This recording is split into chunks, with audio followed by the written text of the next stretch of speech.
بسم اللہ الرحمن الرحیم۔ السلام علیکم ناظرین، پیس اینڈ پیس چینل میں خوش آمدید۔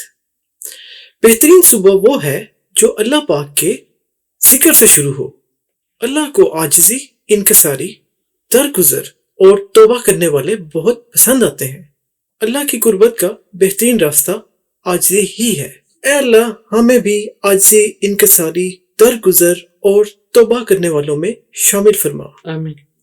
ناظرین، اس دعا کے ساتھ آپ کو کہتے ہیں پیس اینڈ پیس چینل میں خوش آمدید۔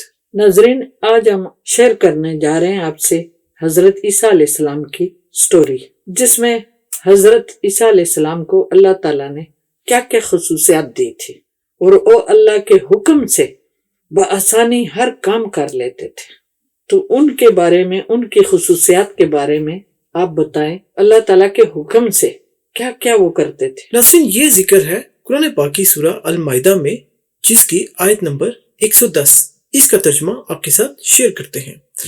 اس میں اللہ تعالیٰ نے فرمایا، جب کہے گا اللہ، اے عیسیٰ ابن مریم، یاد کر میرا انعام تجھ پر اور تیری والدہ پر، جب مدد کی میں نے تیری روح اقدس سے، یعنی پاکیزہ روح، بات کرتا تھا تو لوگوں سے گہوارے میں اور بڑی عمر میں، اور جب سکھائی میں نے تجھ کو کتاب اور حکمت۔ اور گہوارے کا کیا مطلب ہے؟ جی، گہوارے کا مطلب ہے کہ معصوم، جب معصومیت میں ہوتا ہے بچہ، انفینٹ ہوتا ہے، جب وہ نومولود بچہ ہوتا ہے، اچھا، یعنی آپ چولہے میں ہے یا گود میں ہے بچہ، اس عمر میں ہے تو اسے گہوارے میں۔ تو ابھی آپ کو تفصیل بتاتے ہیں، تو ترجمہ میں تھوڑا مزید پڑھ لوں۔ اور جب سکھائی میں نے تجھ کو کتاب اور حکمت اور تورات اور انجیل، اور جب بناتا تھا تو گارے سے صورت پرندے کی میرے حکم سے، یعنی اللہ تعالیٰ فرما رہے ہیں کہ میرے حکم سے، پھر تو پھونک مارتا تھا اس میں تو بن جاتا تھا پرندہ۔ یعنی حضرت عیسیٰ علیہ السلام پھونک مارتے تھے تو اللہ کے حکم سے وہ پرندہ بن جاتا تھا، اس میں جان آ جاتی۔ جی، اب اچھا یہاں پر دیکھیں، دو بار اللہ تعالیٰ نے کہا کہ جب وہ مٹی کا پرندہ بناتے تھے حضرت عیسیٰ علیہ السلام، اور اس کے ساتھ اللہ نے بتا دیا میرے حکم سے، ٹھیک ہے، اور اس کے بعد پھر کہا اور پھونک مار دیتا تھا تو اس میں، اور وہ بن جاتا تھا پرندہ، یعنی زندہ پرندہ بن جاتا تھا۔ اس پہ بھی اللہ نے کہا میرے حکم سے۔ تو یعنی خدائی تو اللہ تعالیٰ کے پاس ہے، تو یہ حکمت قدرت اللہ ہی کی ہے، لیکن اللہ تعالیٰ نے یہ سب کچھ ہو جاتا ہے اللہ کے حکم سے۔ جی، اچھا، اس کے بعد پھر دیکھیے، اس کے بعد اب مزید اللہ تعالیٰ فرماتے ہیں کہ اور حضرت عیسیٰ علیہ السلام کو کیا خصوصیات یا کیا معجزے عطا فرمائے تھے۔ اور اچھا کر دیتا تھا تو پیدائشی اندھے کو۔ تو دیکھیے، جو پیدا ہی اندھا ہو تو کیسے ہو سکتا ہے کہ اس کی آنکھیں آ جائے؟ تو یہ بھی حکمت اللہ تعالیٰ نے، اللہ تعالیٰ کی حکمت اور خصوصیات ہے جو کس طرح کام اللہ بالکل بناتا ہے اور لیتا ہے، اور یہ حکمت اللہ تعالیٰ نے حضرت عیسیٰ علیہ السلام کو عطا فرمائی تھی۔ اور اس کے بعد پھر ایک اور چیز دیکھیے، اور کوڑی، یعنی ایک مرض تھا جو سکن کی ایک ڈیزیز تھی، جو کنٹیجیس تھی، جو پھیل جاتی تھی، جو یعنی دوسری جگہ بھیج دیتے تھے۔ تو بڑی بری بیماری تھی۔ اللہ تعالیٰ جو بھی بیمار ہیں ان کو، ہمارے سمیت سب کو شفا عطا فرمائے۔ تو کوڑ والی بیماری جو پہلے دوروں میں ہوتی تھی، بہت بری پھیلنے والی، جو کوئی بھی ایسی بیماری جو پھیلے، اس میں لوگ یہی کیا کرتے تھے، اور آج بھی، کہ اس کو لوگوں سے علیحدہ کر دیتے تھے، آئسولیشن میں، کوارنٹین میں۔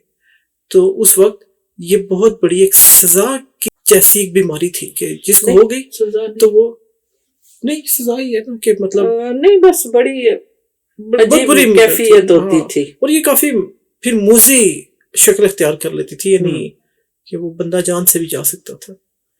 تو اب دیکھیے کہ اس کا علاج بھی اللہ تعالیٰ نے حضرت عیسیٰ علیہ السلام کو معجزے کے طور پہ عطا کر کے رکھا تھا، اور کوڑی کو میرے حکم سے۔ اس کے بعد دیکھیے ناظرین، اور جب نکال کھڑا کرتا تھا تو مردوں کو میرے حکم سے۔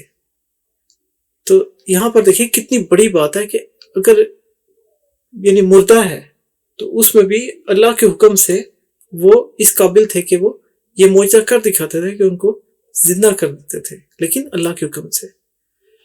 اچھا، اب یہ ساری چیزیں تو اللہ نے عطا فرمائی حضرت عیسیٰ علیہ السلام کو. تو یہ بہت بڑی نشانیاں ہیں کہ اب اگر حضرت عیسیٰ علیہ السلام کہتے ہیں کہ یہ میرے رب کی طرف سے ہے اور وہ رب وہ ہے جو کائنات کا مالک ہے، تو کوئی کیوں نہ ایمان لائے اس پر. لیکن مشرکین تو مشرکین تھے، اور جیسا کہ کہا جاتا ہے کہ اللہ تعالیٰ نے دلوں پر مہر لگا دی ہے، یعنی نہ ماننے وہ والے. نہیں مانتے. تو اب یہاں پر یہی ہوا کہ اب اس آیت کا ترجمہ مزید سنیے. اور جب روک دیا میں نے بنی اسرائیل کو، یعنی اسرائیل کی جو لوگ تھے، انسان تھے، تو ان کو جب روک دیا، تجھ سے جب آیا تو ان کے پاس کھلی نشانیاں لے کر. یعنی یہ سب نشانیاں اللہ تعالیٰ کی طرف سے تھے، ہاں، تو اور عطا کی تھی حضرت عیسیٰ علیہ السلام کو. تو یہاں پر اللہ یہ کہہ رہے ہیں کہ بنی اسرائیل جو ظلم کرنا چاہتے تھے، کیونکہ جو بھی حق اور سچ اور اللہ کی بات کرتا تھا کوئی بھی پیغمبر، تو جو مشرکین تھے وہ ان کے خلاف اٹھ کھڑے ہوتے اور ان کو تکلیف پہنچاتے، اذیت پہنچاتے، یہاں تک کہ ان کی جان کو بھی خطرے میں ڈال یعنی دیتے. کئیوں کو وہ قتل کر دیتے تھے جی، اور کئیوں کو وہ اذیتیں دیتے تھے. اذیتیں دیتے تھے، مانتے ہی نہیں تھے. تو یہاں پر اللہ تعالیٰ کہہ رہے ہیں جب روک دیا میں نے بنی اسرائیل کو تجھ سے جب آیا تو ان کے پاس کھلی نشانیوں کے ساتھ، یا کھلی نشانیاں لے کر. اب یہاں پر دیکھیے وہ لوگ کیا کرتے تھے، وہ لوگ جنہوں نے کفر کیا ان میں سے کہ نہیں ہے یہ مگر کھلا جادو، یعنی نہیں مانتے تھے. نہیں مانتے تھے. تو انہوں نے نشانیوں کے باوجود بھی وہ ان کا یقین ہی نہیں تھا اس پہ. یقین تھا، وہ کیا بیٹھے کہ یہ تو جادو ہے، یعنی نہیں ماننا تو جادو کا بس وہ دے دیا انہوں نے، ایک لیبل لگا دیا، اور پھر بھی وہ نہیں مانے. تو ان کے لیے اللہ تعالیٰ نے قرآن پاک میں کئی جگہ پر بتا رکھا کہ ایسے لوگوں کے لیے جو مشرک ہیں، جو اللہ کے علاوہ کسی کو اور معبود بناتے ہیں، تو ان کا ٹھکانہ صرف اور صرف جہنم ہے. اللہ تعالیٰ اس ٹھکانے سے بچائے سب کو. جی، تو اس سے ہمیں کیا سبق ملتا ہے، اس آیت سے، اس تشریح سے، اس سٹوری سے؟ دیکھیں، ہمیں یہ قرآن سے یہ باتیں پتہ چلتی ہیں کہ جو اللہ تعالیٰ بتاتا ہے، حق جو ہوتا ہے وہ سچ ہوتا ہے. تو ہمیں اس پہ یقین کرنا چاہیے، کیونکہ اللہ تعالیٰ کی بڑی پاک کتاب ہے، اور اللہ تعالیٰ کی نازل کردہ ہے کتاب ہے. جی، تو ہمیں چاہیے کہ ہم اس میں جو بھی باتیں لکھی ہوئی ہیں اللہ تعالیٰ نے ہمارے لیے لکھی ہوئی ہیں کہ اس پہ ہم عمل کریں. ہمارے لیے نصیحت ہے، ہمارے لیے ایک سبق ہے، ہمارے لیے حکم بھی یہ ہے. نصیحت، سبق اور حکم ہے اللہ تعالیٰ کا، جی، کہ ہم ان باتوں پہ یقین کریں اور اچھے کام کریں، اچھا کرنا، اور نہ اور صرف برے کاموں سے توبہ کریں. توبہ کرنے، اور اللہ تعالیٰ ہمیں اور اللہ تعالیٰ بچائے معاف کر دیتا ہے. برے کاموں سے. توبہ کرنے پر اللہ تعالیٰ بے شک معاف کرتا ہے. یہاں پر ایک بہت بڑی بات ہے بتانے والی کہ قرآن پاک کو سمجھ کے پڑھا جائے، غور کیا جائے اللہ تعالیٰ نے کیا بتایا، اور تھوڑا تھوڑا کر کے پڑھے، جتنا سمجھ میں آتا ہے اتنا پڑھے. جی، اور سمجھ کے پڑھے. اسی لیے اللہ تعالیٰ نے اس آیت میں بھی ایون فرما رکھا ہے کہ کھلی نشانیاں ہیں، یہ نشانیاں ہیں جو اللہ تعالیٰ نے ہمیں بتائی ہیں، تو ان پہ غور کرنا ہمارا کام ہے، ان سے سیکھنا ہمارا کام ہے، اور ان پر عمل کرنا یہ بھی ہمارا کام ہے، کیونکہ یہ ہمارے ہی فائدے کے لیے ہے. ناظرین، اللہ تعالیٰ آپ کو ہمیشہ خوش و خرم رکھے، آمین. ثم آمین. آپ کو بھی، ہم سب کو. اللہ تعالیٰ آپ کے سب دکھ درد، بیماریاں، پریشانیاں دور فرمائے. آمین. اس دعا کے ساتھ ناظرین آپ سے چاہتے ہیں اجازت. نئے آنے والے دوستوں کو یاد دہانی کراتے چلیں کہ چینل کو ہماری حوصلہ افزائی کے لیے سبسکرائب کرنا مت بھولیے گا. ویڈیوز کو لائک اور شیئر بھی کیجیے تاکہ اچھی باتیں ہیں ان سے ہم سب مستفید ہوں اور نیکیاں کمانے میں ہم سب برابر کے شریک رہیں. تو ابھی آپ سے چاہتے ہیں اجازت. ملیں گے انشاءاللہ ہم آپ سے اگلی ویڈیو میں. تب تک کے لیے ہماری طرف سے خدا حافظ. اپنا بہت خیال رکھیے گا. اللہ حافظ.